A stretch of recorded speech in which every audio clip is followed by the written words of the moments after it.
C'est le week-end et vous êtes peut-être en train de buller. Alors pourquoi ne pas buller plutôt avec de l'huile? J'ai déjà parlé d'autres idées créatives plus complexes, mais pour le coup, la photo créative d'huile et d'eau est très simple à mettre en place. Et niveau matériel, à part éventuellement l'objectif, vous avez déjà normalement tout sous la main. Je vais donc vous expliquer comment mettre tout ça en place. En avant, Guingamp. Avant de commencer, je rappelle que sur mon site photomaniac.fr, vous pouvez retrouver une information gratuite sur les bases de la photo. Je vous invite à vous y rendre, à vous inscrire et à regarder tous les cours gratuitement. Alors au niveau du matériel nécessaire, donc le boîtier, peu importe. Au niveau d'objectif par contre, macro c'est quand même beaucoup mieux, ou utiliser dans ce cas des tubes d'extension. Éventuellement un téléobjectif ou un objectif standard, zoom, un peu zoomé au maximum, pourrait éventuellement un petit peu faire l'affaire. Ensuite vous aurez besoin de deux chaises ou des briques de lait, en fait quelque chose pour tenir la plaque de verre. Vous pouvez aussi éventuellement utiliser juste une table ou une table basse, ou un récipient. Ensuite deux chaises, donc des briques de lait peuvent par exemple faire l'affaire. Vous pouvez aussi utiliser une table si vous utilisez un récipient. Enfin, bref, il faut juste deux trucs pour tenir la plaque de verre. Ensuite, du coup, une surface de verre. Donc ça peut être par exemple un verre d'un cadre photo, un bol en verre, un aquarium ou un plat ou un récipient, enfin bref. Un truc en verre. Ensuite, un trépied, c'est quand même mieux. Ensuite, du savon, donc liquide vaisselle, du nettoyant pour les vitres, une serviette en papier ou un chiffon, du papier journal, donc à positionner tout en dessous de tout ça pour protéger, un fond coloré, donc ça peut être du papier cartonné ou des magazines de couleurs, des torchons, des affiches, du papier peint, éviter du coup les couleurs ternes, vous pouvez aussi du coup trouver sur Google et chercher des images de fonds d'écran colorés et les imprimer. De l'huile de cuisson, une cuillère ou un compte-gouttes, un flash mais c'est optionnel, un déclencheur à distance aussi c'est optionnel mais c'est quand même mieux pour éviter le flou de bouger. Alors maintenant, autre point après le matériel, minimiser les dégâts. Alors l'huile c'est cool pour cuisiner mais c'est salissant, donc préparez-vous bien à cette expérience sale. Essayez d'installer votre matériel en plein air et sur un sol plat. Gardez toujours sous la main du papier absorbant ou un vieux chiffon au cas où. Utilisez du coup une cuillère ou un compte-gouttes pour appliquer l'huile sur l'eau en petites doses régulières. Je vous recommande du coup de placer une couche de papier journal sous votre lieu de travail pour protéger le sol des éventuelles coulées. Si vous utilisez votre tablette comme fond, veillez à le mettre dans un étui de protection ou à le recouvrir de film alimentaire. Ensuite maintenant, autre point, préparez votre scène de prise de vue. Donc en 1, vous allez prendre vos deux chaises ou briques et vous allez les placer à une petite distance l'une de l'autre. Ensuite en 2, vous allez placer votre morceau de verre entre les chaises pour former un petit pont d'Avignon. Et en 3, du coup, vous allez prendre quelques morceaux de vos matériaux colorés et les placer sur le sol sous du coup la plaque de verre. En 2, vous allez placer votre plaque de verre entre les chaises pour former un petit pont d'Avignon. Donc ça peut être des chaises ou des briques ou autre chose, ce que vous avez sous la main. En fonction de la hauteur de vos chaises, vous devrez peut-être surélever votre fond coloré.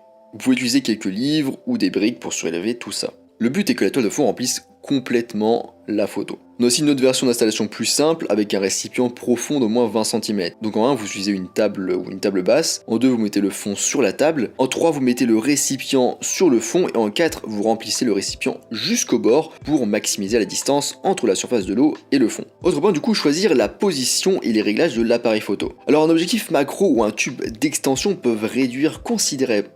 Alors un objectif macro ou un tube d'extension peuvent réduire considérablement la quantité de lumière captée. C'est pourquoi vous devez probablement utiliser une exposition assez longue. Et qui dit longue exposition dit trépied, pour que tout soit du coup bien stable pendant la prise de vue. Ça vous permet aussi d'avoir les mains libres pour faire vos petites manipulations d'huile et d'eau sur le verre. Pensez à bien verrouiller votre appareil photo sur votre trépied, histoire qu'il ne tombe pas, parce que du coup vous allez le pencher. Du coup positionnez-le de manière à ce que l'objectif soit proche du verre. Faites en sorte que l'élément frontal de votre objectif soit aussi parallèle que possible à la surface du verre. La mise au point sera ainsi beaucoup plus facile et vous aurez une plus grande zone de verre nette. Du coup, mettez au point votre appareil photo et activez le mode Live View, donc votre viseur apparaît sur votre écran LCD. Le mode Live View vous permettra de regarder ce qui se passe sur la vitre sans trop vous pencher et il vous évitera aussi de trop vous approcher de votre appareil et du coup de le faire bouger et d'avoir ensuite du flou de bouger sur votre photo. Au niveau du réglage, du coup, utilisez le mode manuel de prise de vue. L'ouverture environ à f3,5 ou plus si vous pouvez, pour vous assurer que vous faites uniquement la mise au point sur les cercles d'huile et non sur l'objet en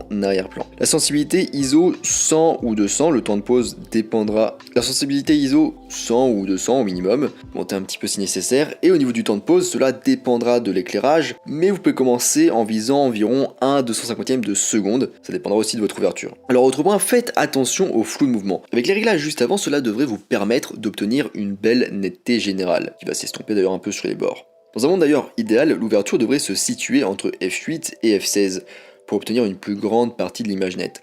Cependant, vous constaterez que l'huile peut bouger plus que prévu.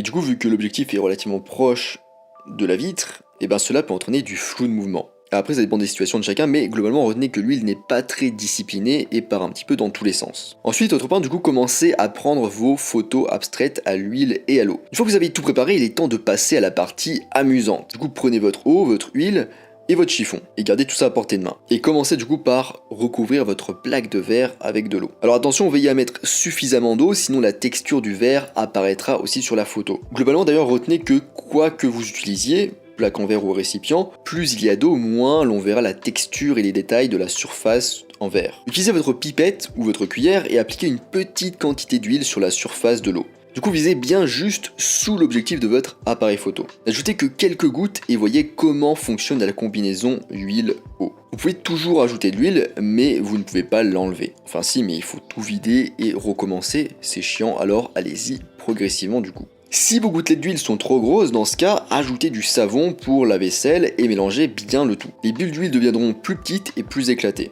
Le liquide vaisselle d'ailleurs a un autre avantage, il donne du relief au bord des gouttes d'huile, qui apparaissent du coup plus épaisse. Niveau de la quantité, il n'y a pas vraiment de réponse exacte. Il va falloir essayer, faire des erreurs et recommencer. C'est souvent le cas avec les photos créatives. Vous pouvez bien sûr toujours prendre une photo d'huile et d'eau sans liquide vaisselle, mais vous constaterez que les gouttelettes d'huile semblent assez plates. Surveillez toujours tout ça en gardant votre écran LCD en mode live view pour voir un petit peu ce qui se passe. Ce qui est bien avec les bulles d'huile dans de l'eau, c'est qu'il existe une infinité de façons de façonner votre huile et votre eau pour obtenir des résultats uniques. Notamment en créant des couches de bulles en alternant les gouttelettes d'eau et d'huile sur votre plaque de verre, aussi en utilisant une cuillère et en faisant tourbillonner les liquides ensemble pour obtenir un mélange de bulles, d'huile et de formes plus ou moins grosses.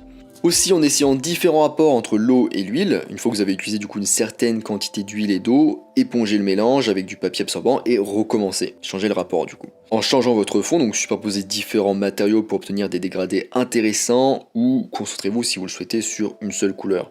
Et enfin en changeant la quantité de liquide vaisselle, comme on l'a vu juste avant. Alors un petit mot du coup sur le post-traitement. Si vous prenez du coup en format brut, vous allez pouvoir faire un petit peu de développement. Donc vous pouvez par exemple augmenter la clarté, augmenter la saturation, augmenter ou diminuer le contraste pour voir si les ombres et l'exposition, augmenter ou diminuer le contraste pour voir si les ombres et l'exposition ajustées peuvent ajouter quelque chose d'intéressant à la photo. Une fois que le développement d'ailleurs est fini sur Lightroom ou Camera Raw, vous pouvez essayer sur Photoshop d'appliquer un masque flou avec un rayon d'environ 20 et un seuil réglé entre 40 et 50. Enfin, vous pouvez cloner toutes les imperfections comme la poussière qui a pu se déposer, les petites gouttes d'huile et aussi les petites gouttes d'huile floues qui ont pu envahir la photo. On arrive à la fin de ce podcast, très court pour une fois. On arrive à la fin de ce podcast du coup, j'ai aussi écrit d'autres articles sur d'autres photos créatives comme la photo d'objets congelés ou la photo de gouttes d'eau ou encore le light painting. Je vous invite du coup à aller voir tout ça sur mon site photomaniac.fr. Je vous rappelle aussi que sur mon site photomaniac.fr, vous pouvez retrouver ma formation gratuite sur les bases de la photo. Moi je vous laisse ici et je vous dis à bientôt sur internet mondiaux.